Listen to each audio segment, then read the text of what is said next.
Hi everyone, my name is Ashutosh. I am a current PGP1 student in IIM Trichy. As a part of my academic submission, I will be talking about India's manufacturing sector. Manufacturing has emerged as one of the high growth sectors in India. Prime Minister Mr. Narendra Modi had launched the Make in India program to place India on the world map as a manufacturing hub and give global recognition to the Indian economy. India is expected to become the fifth largest manufacturing country in the world by the end of the year 2022. Government aims to achieve 28% GDP share and 100 million new jobs in the sector by the end of 2022. India's manufacturers have a golden chance to emerge from the shadow of country services sector and seize more of the global market. It can be expected that rising demand in India, together with the multinational desire to diversify their products to include low-cost plant in countries other than China, could together help India's manufacturing sector to grow sixfold by the end of 2025. And this means India's manufacturing sector could reach the 1 trillion mark. This has a potential of creating up to 90 million domestic jobs. Capturing this opportunity will require India's manufacturer to improve the productivity dramatically, in some cases up to 5 times of the current levels. The country's central and state governments can help by dismantling barriers in markets such as land, labor and infrastructure. But the lion's share of the improvement must come from India's manufacturers themselves. Recognizing this, a few leading ones are upgrading their competitiveness by bolstering their operations to improve their productivity of labor and capital, while launching targeted programs to train the plant operators, managers, maintenance engineers and other professionals. The country needs to reach its manufacturing potential.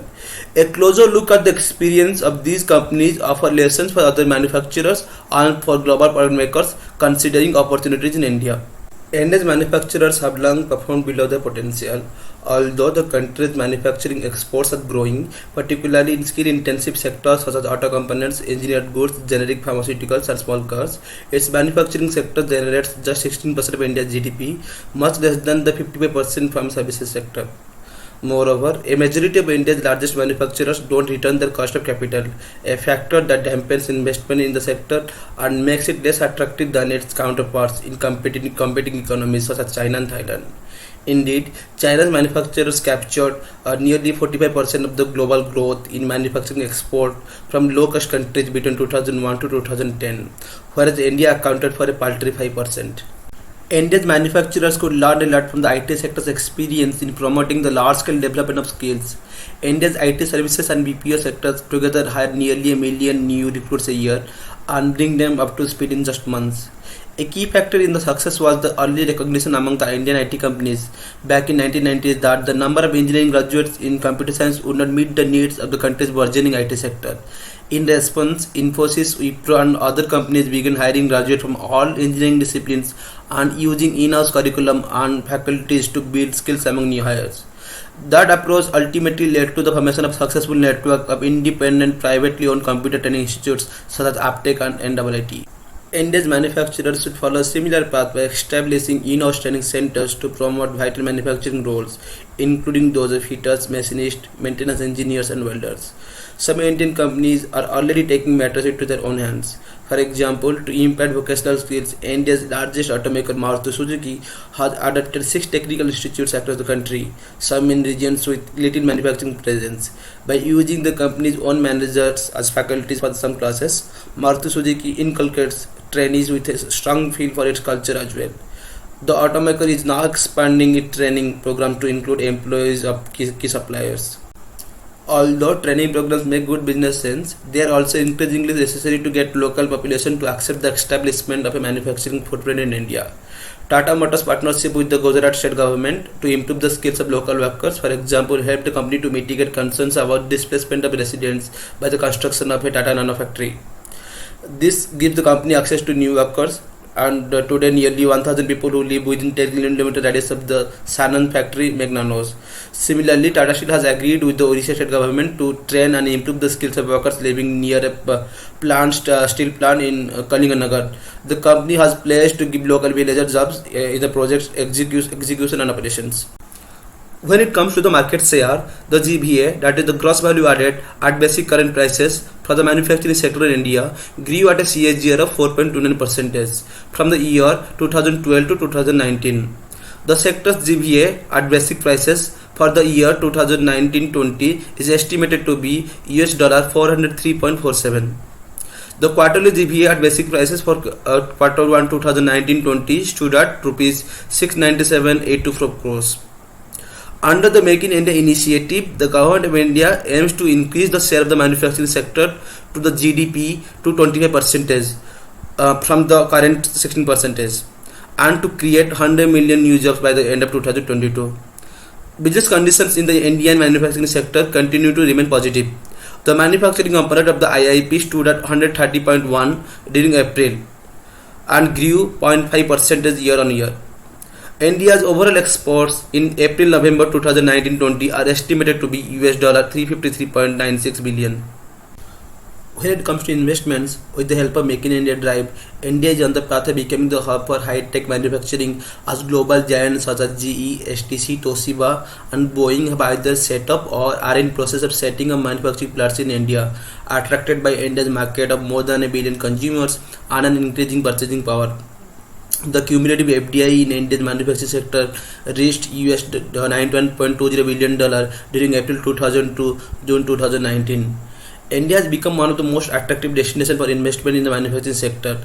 Some of the major investments and development in the sector in the recent past are: in September 2019, Mumbai got its first metro coach manufactured by state-run Bharat Earth Movers, that is BEML, under Make in India initiative. In September 2019, OnePlus launched its smart TV in the Indian market. In August 2019, Vivo planned to invest around 3,500 crore in India into capacity expansion. Then, for its commercial vehicle, Ashok Leyland is utilizing machine learning algorithms and its newly created telematics unit to improve the performance of the vehicle, driver, and so on. India's manufacturing PMI stood at 51.7 in May 2019. Also, companies start to spend more on hiring and anticipate good growth in future prospects. India is an attractive destination for foreign investments in the manufacturing sector. Several mobile phone, luxury and automobile brands, among others, have set up or looking to establish their manufacturing bases in the country. The manufacturing sector of India has a potential to reach $1 trillion by the end of 2025. And India is expected to rank amongst the top 3 growth economies and manufacturing destinations of the world by the end of 2022. The implementation of the GST will make India a common market with a GDP of $3 trillion along with a population of 1.4 billion people, which will be a big draw for the investors. With impetus on developing industrial corridors and smart cities, the government aims to ensure holistic development of the nation. The corridors would further assist in integrating, monitoring and developing a conducive environment for the industrial development and will promote advanced practices in the manufacturing. Nonetheless, India's rapidly expanding economy, which has grown by 7% a year over the last decade, gives the country's manufacturers a huge opportunity to reverse the tide.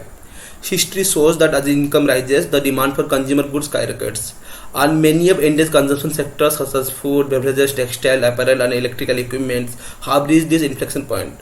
To be sure, global economic growth is poised to create opportunities for low-cost manufacturers, and by the end of 2022, the market for manufactured goods from low-cost countries will be more than double, to nearly 8 trillion a year.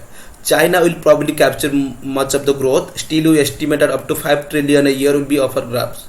As global companies seek to diversify production and sources of supply beyond China, both to address rising factor costs and to chase domestic demand in other countries. India has a massive workforce, an emerging supply base and access to natural resources needed in production, notably iron ore and aluminium for engineered goods, cotton for textiles and coal for power generation. The country could become a viable manufacturing alternative to China in industries ranging from apparel to auto components and might even dominate some skill-intensive manufacturing sector. The combination of a burgeoning domestic demand and the multinational desire to diversify their manufacturing footprint means Indian manufacturing industry has a once-in-a-generation opportunity to emerge from the shadows of the country's service sector. By improving their productivity and bolstering their operations, they could become an engine of economic prosperity for the whole country. Thank you.